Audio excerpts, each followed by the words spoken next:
नमस्कार. मोक्षपटच्या दुसऱ्या भागामध्ये तुमचं सगळ्यांचं स्वागत आहे. मागच्या भागामध्ये आपण मोक्षपट म्हणजे काय आणि त्याची निर्मिती कशी झाली याबद्दल आपण बोललो होतो. या भागामध्ये मोक्षपट आपल्याला मदत कसं करतो ह्याच्याविषयी आपण जाणून घेणार आहोत. आपण एक सिंपल उदाहरण घेऊया. आपण एखादी वस्तू खरेदी करतो आणि त्या वस्तूबरोबर एक मॅन्युअल छोटंसं आपल्याला मिळतं आणि त्याच्यामध्ये पूर्ण सगळं लिहिलेलं असतं की ती वस्तू कशी वापरावी आणि त्याप्रमाणे आपण ती वस्तू वापरतो. जर का काही जोडणी करायची असेल, त्याच्यामध्ये काही करायचं असेल, बदल करायचे असतील त्यांनी सांगितल्याप्रमाणे, तर ते बदल करतो आणि आपण ती वस्तू वापरतो आणि त्यावेळेला ती वस्तू आपल्याला जास्तीत जास्त मदत करते. म्हणजे आपण जी काही घेतलेली असेल आणि त्या वस्तूचा आपला वापर जो असतो तो आपल्याला व्यवस्थित करता येतो. त्याचप्रमाणे मोक्षपट हे आपल्याला स्वतःमध्ये बदल करायचे असतील तर काय बदल करायला हवा हे आपल्याला शिकवतो आणि त्याप्रमाणे आपल्याला मार्गदर्शन करतो. बऱ्याच जणांना असं वाटतं की आपल्या आयुष्यामध्ये गुरु तर असतोच, पण तो टीचर आणि एक ठराविक पिरियड संपल्यानंतर टीचरचं काम संपतं आणि आपण संपूर्णपणे मोठ्या जगामध्ये आपण वावरायला लागतो. पण त्यावेळेला शाळेचं जे जीवन असतं ते टोटली वेगळं असतं, कॉलेजचं त्याहूनही वेगळं असतं आणि खरंच ॲक्च्युअल ज्या वेळेला आपण बाहेर पडतो, आणखीन वेगवेगळ्या गोष्टी करायला सुरुवात करतो, त्यावेळेला आपल्याला खरोखर काही वेळेला मार्गदर्शनाची गरज असते. आपले एक्सपिरियन्सेस खूप कमी असतात त्यावेळेला.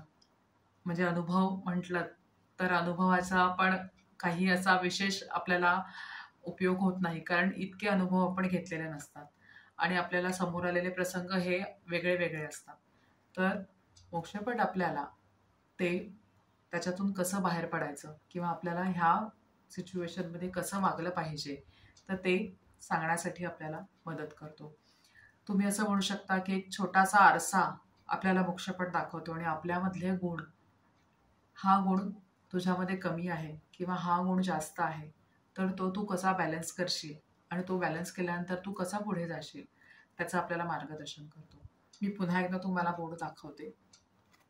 हा बघा. आता ह्याच्यामध्ये आपण बघू शकतो की 72 रकाने आहेत. त्या 72 रकान्यामध्ये मी एक छोटीशी सोंगटी, आणखीन सापशिडी मतलब लुडोमध्ये आपण खेळलो असो सगळेजण, त्याच्यामध्ये एक 6 डाईस म्हणतो आपण त्याला, ज्याच्यावरती 6, 1, 2, 3, 4 असे वेगवेगळ्या ह्याच्यामध्ये ते डॉट्स असतात आणि जितके डॉट येतील त्याप्रमाणे आपण पुढे घरं चालतो. तर ज्या वेळेला आपण एखाद्या प्रॉब्लेममध्ये फसतो किंवा आपल्याला एखाद्या गोष्टीचं सोल्युशन पाहिजे असतं, तर त्यावेळेला आपण ही सोंगटी जी असते ती आपण एका पर्टिक्युलर घरावरती ठेवून, ते कसं करायचं ते मी पुढच्या भागामध्ये नक्की तुम्हाला सांगेनच. तर त्याच्यावरती ठेवून मी डाईस रोल केल्यानंतर जे नंबर येतील त्या नंबरप्रमाणे आपण पुढे जायचं असतं. ज्या नंबरवरती आपण येऊ, जर का शिडी आली तर नक्कीच तुम्ही योग्य पथावरती आहात आणि तुमची इथून ग्रोथ आहे.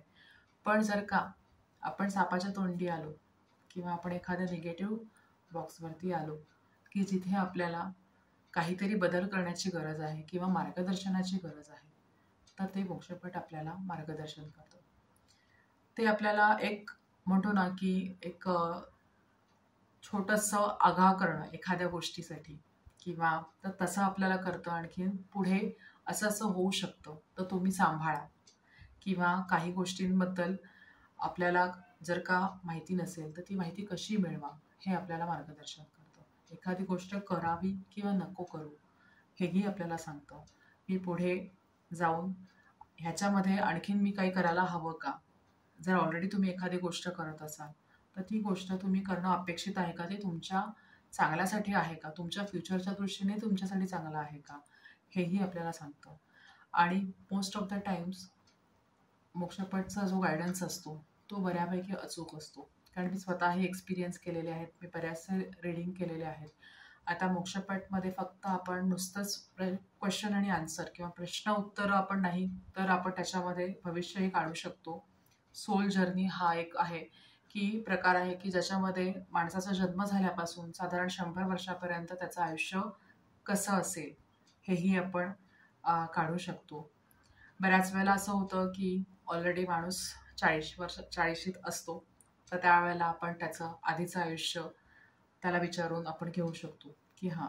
आणि 40 ते 100 60 वर्षाचा पिरियड जो आहे तो कसा जाईल साधारण, की कोणत्या गोष्टी तुमच्यासमोर येऊ शकतात किंवा तुमची प्रगती कशी असेल याच्याबद्दल तो मार्गदर्शन करतो. पुढचे आणखीन काही व्हिडिओ येतील, त्याच्यामध्ये मी तुम्हाला मोक्षपटचं रीडिंग कसं करतात किंवा कसं आपण करतो, प्रश्न उत्तरं कशी घ्यायची त्याच्याबद्दल मी नक्की मार्गदर्शन करेन. तर तोपर्यंत स्टे ट्यून. थँक्यू.